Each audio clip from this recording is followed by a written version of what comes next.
అట్లే మరి ఇప్పుడు మూడోసారి అయితే మనకి పీఎం అయ్యారు నరేంద్ర మోడీ గారు. ఉమ్, మరి నాలుగోసారి కూడా అయ్యే అవకాశాలు ఉన్నాయా? లేకపోతే ఇదే చివరిసారి ఇంకా ఆయనకి? ఇదే చివరిసారి. ఉమ్, ఇప్పుడు ప్రజలు అంత కంటిన్యూటీ ఎవరు, ఉమ్, ఎందుకంటే మరి కాంగ్రెస్ ఏం చేసిందమ్మా, ఉమ్, అలా అయిపోయే ఉద్దేశం ఉంటే ఇప్పుడు కాంగ్రెస్ కి కొంచెం ఎక్కువ పెంచరు, ఉమ్. ఇప్పుడు సీట్లు పెరిగినాయి కదా. అవును. అంటే ఏంటి, స్లోగా వచ్చేస్తోంది కాంగ్రెస్ దూసుకొని. Yes. ఇక్కడ ప్రియాంక ఉంది అక్కడ, ఏం ఉమ్. చదువుకోలేదా ఆమె, రాహుల్ గాంధీ చదువుకోలేదా, ప్రజలు చెప్పేస్తే సరిపోద్దా, పప్పు పప్పు అన్నారు లోకేష్, ఇప్పుడు లోకేష్. నిప్పు అయిపోలేదు, అప్పుడు అమ్మో. మినిస్టర్ అయిపోయాడు, ఇప్పుడు అవును. పప్పు పప్పు పప్పు అన్నారు అందరూ. అలాగే రాహుల్ గాంధీని అంటున్నారు. అవును. అయితే రాహుల్ గాంధీ గారి జాతకం ప్రకారంగా అయ్యే అవకాశాలు ఉన్నాయి. 100% అంటే ఉన్నాయి, నెక్స్ట్ పిఎం ఆయననే ఇంకా మనకి డౌటే లేదు. వీళ్ళ బీజేపీ ఎంత బాగా చేసినా సరే ప్రజలేరు, దొంగలు ప్రజలు. అవును. ఎందుకని, కొత్త ఒక వింత పాత ఒక రోత అని అలా చక్కగా. ఎందుకు మరి యూపీ వాళ్ళ స్టేట్ లోనే వాళ్ళకి ఎందుకు వేయలేదు, బానే చేశాడుగా మోడీ, బానే చేశారని చెప్తున్నారు, మరి ఎందుకు వేయలేదు యూపీలో? అలా ప్రజలు అంచనాలు వేయలేం, ప్రజలే పెద్ద జ్యోతిష్కులు, ప్రజలే పెద్ద ప్రొఫెసర్లు. మనం ఏంటి చెప్పేది, మనం జ్యోతిష్కులు ప్రొఫెసర్లైనా ప్రజలే నెంబర్ 1 ప్రొఫెసర్లు, వాళ్ళే అనాలిసిస్ కరెక్ట్ గా చేస్తారు. కాబట్టి అందరికీ ఛాన్స్ ఉన్నాయి. ఈ పోరాట పటిమలో అందరూ కొట్టుకోవాల్సిందే పొలిటికల్ లీడర్స్.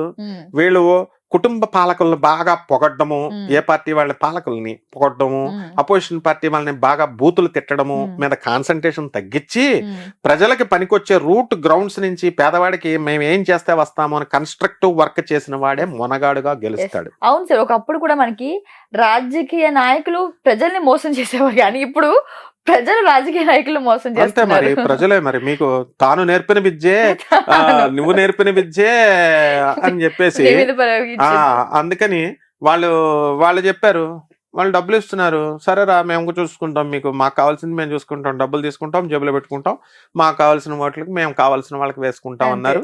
వాళ్ళ రాష్ట్ర అభివృద్ధిని చూసుకున్నారు, దేశ అభివృద్ధిని చూసుకున్నాం అని అంటున్నారు, వేసేస్తున్నారు. అంతే, ప్రజలను తప్పట్టాల్సిన పనే లేదు. Thank you sir, thank you for your best thank you అమ్మా, information and valuable time. Thank you అమ్మా, నమస్తే అమ్మా. చంద్రబాబు జాతక ప్రకారంగా ఈ 5 ఏళ్లలో ఆయన పాలన పూర్తిగా ముఖ్యమంత్రిగా చేస్తారా, లేకపోతే మధ్యలో దిగే అవకాశాలు ఏమైనా కనిపిస్తున్నాయా? 100% పర్ఫెక్ట్ గా చేస్తాడు ఆయన, ఓకే. దిగిపోయే అంటే సమస్య లేదు. కొంతమంది ఏమన్నారంటే సార్, అంటే ఇప్పటికే ఆయన ఆల్రెడీ ఏజ్డ్, సో ఈ 2 years తర్వాత కొంచెం ఏమైనా హెల్త్ ఇష్యూస్ రావచ్చు, అలాంటివి ఏమైనా వస్తే ఆ పొజిషన్ కి లోకేష్ వస్తారని కొన్ని వినిపిస్తున్నాయి. మరి దాని గురించి మీరు? అది తప్పుడు వాదన. చంద్రబాబు నాయుడు గారు చాలా డిసిప్లిన్ పర్సన్, ఆయన ఏజ్ చాలా పర్ఫెక్ట్. ముసలోడు అని నవ్వించినందుకు, గేలు చేసినందుకు ఆయన కుర్రోడి కంటే వేగంగా వెళ్లి అధికారాన్ని చేజిక్కించుకున్నాడు కాన్వాసింగ్ లో, వాటిలో ఉపన్యాసాల్లో. And is a very self discipline, నాకు ఆయనతో అనుబంధం ఉంది. కాబట్టి ఆయన ఏ ఫుడ్ కూడా జగన్ గారు కానీ వీళ్ళ కానీ మనం తినేస్తాం. అంబానీ, ముఖేష్ అంబానీ వాళ్ళ పిన్ని కొడుకు Sushil Goenka Tadepalligudem factory owner, food fats fertilisers limited. And next ఆఫ్రికాలో, సౌత్ ఆఫ్రికాలో ఘనా అన్న ఊర్లో కూడా వాళ్ళు స్టార్ట్ చేశారు. వీళ్ళందరితో మేము భోజనాలు, మా గురువుగారు ఆశ్రమానికి వస్తారు, ఆనంద్ మార్గ ఆశ్రమానికి. ముఖేష్ అంబానీ వీళ్ళ లైఫ్ స్టైల్ నాకు తెలుసు. వీళ్ళంతా ఏం తింటారో తెలుసా, వీళ్ళంతా ఇంత రైసు, ఒక రోటీ, ఇంత స్ప్రౌట్స్, ఈ ధాన్యాలు ఇవే తింటారు. చంద్రబాబు నాయుడు గారైనా, వీళ్ళైనా, జగన్ అయినా హెల్త్ కాన్షియస్నెస్. అమ్మో మనం చచ్చిపోతే నెక్స్ట్ సీఎం పోస్ట్ ఎవరు చేస్తారు, అధికారం అంటే వాళ్ళకి పిచ్చి. కాబట్టి ఏదో చేయాలి సమాజానికనే ఇద్దరికీ ఉంది. కాబట్టి అందువలన చంద్రబాబు నాయుడు గారికి అనారోగ్యం వచ్చే సమస్య లేదు జాతకపరంగా. ఆయన ముందుకు దూసుకెళ్ళిపోతాడు, ఇంకా కుర్రోళ్ళకి వెళ్ళిపోతాడు. నెక్స్ట్ రెండవది ఏంటంటే, ఈ యొక్క ఆంధ్రదేశాన్ని ప్రగతి మార్గంలోకి తీసుకెళ్తాడు. And he is so broad minded. ఆయన ఎంత బ్రాడ్ మైండ్ అంటే, జగన్ గారిని కూడా సలహాలు ఇవ్వమని అడుగుతున్నారు. అలాగే జగన్ గారు కూడా చాలా బ్రాడ్ మైండ్. ఆయన కక్షలు, కార్పణ్యాలు ఇలాంటివి ఏమి ఉండవు, అదంతా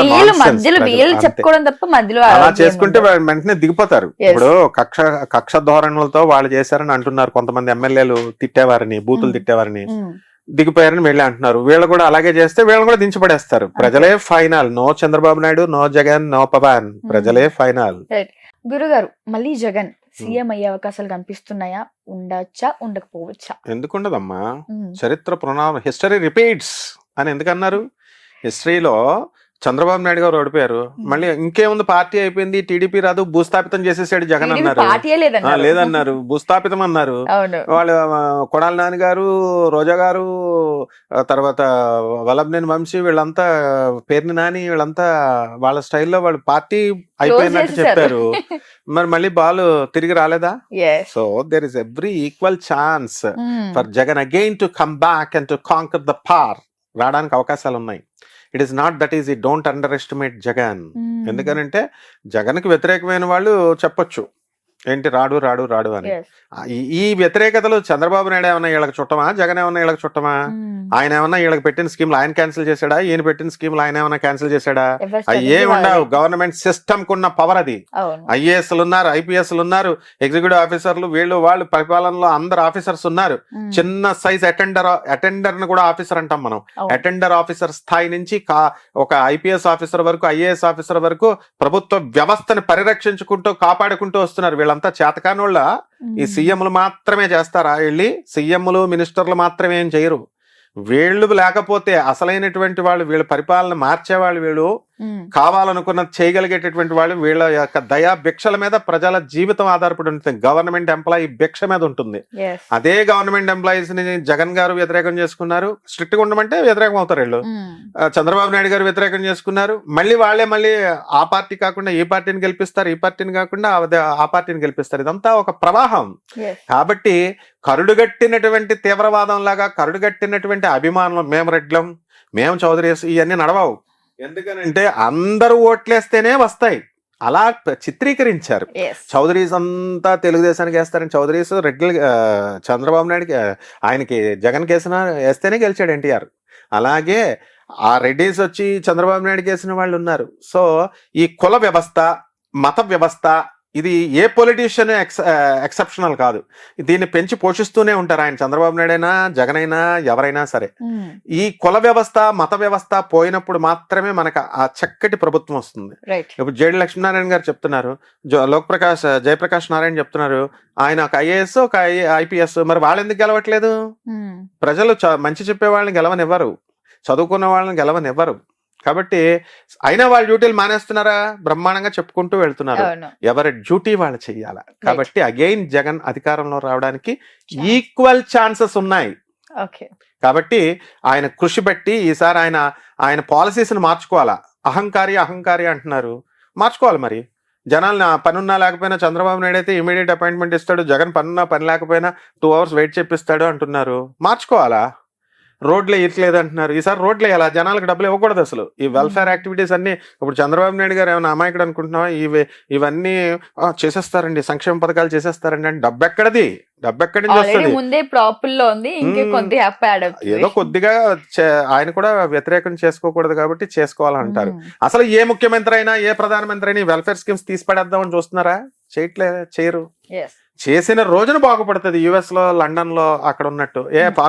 ఫారిన్ కంట్రీస్ లో ఈ వెల్ఫేర్ స్కీమ్స్ ఉంటేనేనా? అంటే డబ్బులు ఇస్తున్నారు, నాయకుడు డబ్బులు ఇస్తున్నాడు, 2,000, 5,000, 3,000. దానికి ప్రజలు ఓట్లు వేస్తున్నారు. 10% ఆఫ్ ద పీపుల్ నిజాయితీ చేసే వాళ్ళని వదిలేసాయి. వాళ్ళు వ్యాపారం లాగా పెట్టుబడులు పెడుతున్నారు, వీళ్ళు డబ్బులు తీసుకుంటున్నారు, వేస్తున్నారు. వీళ్ళకి ఎక్కడ అధికారం ఉంది? వాళ్ళు సీఎం అవ్వాలా, వీళ్ళ మినిస్టర్స్ అవ్వాలని లేనే లేదు. ప్రజలకు అడిగే అధికారము లేదు. అలాగే ప్రజలు నిర్లక్ష్యం చేసిన రోజున దింపేస్తారు. ప్రజలే పాలకులు అని చూపించారు. 2 ఎలక్షన్ల తెలంగాణలో కూడా చూపించారు, ఇక్కడ ఏపీలో. కాబట్టి నాయకులు ఏమనుకోవాలంటే వీఆర్ స్లేవ్స్ అనే భావంతో వర్క్ చేయాలి. అంతేగాని మా తాతలు సంపాదించిన ఎస్టేట్ ఇది ఆంధ్రప్రదేశ్, మా తాతలు సంపాదించిన ఎస్టేట్ ఇది తెలంగాణ అనుకున్న రోజున ప్రభుత్వాలు కూలిపోతాయి, ప్రజలు పాలకులు అవుతారు. కాబట్టి ఎప్పుడు ప్రజలదే ఫైనల్ నిర్ణయం. ఇప్పుడు ఆపరేషన్ లేకుండానే మోకాళ్లకు ప్లాస్మా ట్రీట్మెంట్, మీ ఆర్థోపెడిక్ సమస్యలన్నిటికీ రోబోటిక్ టెక్నాలజీ ద్వారా తక్కువ ఖర్చుతో శాశ్వత పరిష్కారం, ఫ్రీ కన్సల్టేషన్, ప్రతి ట్రీట్మెంట్ పై 20% డిస్కౌంట్. ఈ ఆఫర్ కొద్ది రోజులు మాత్రమే. త్వరపడండి. V9 hospitals 9281465842.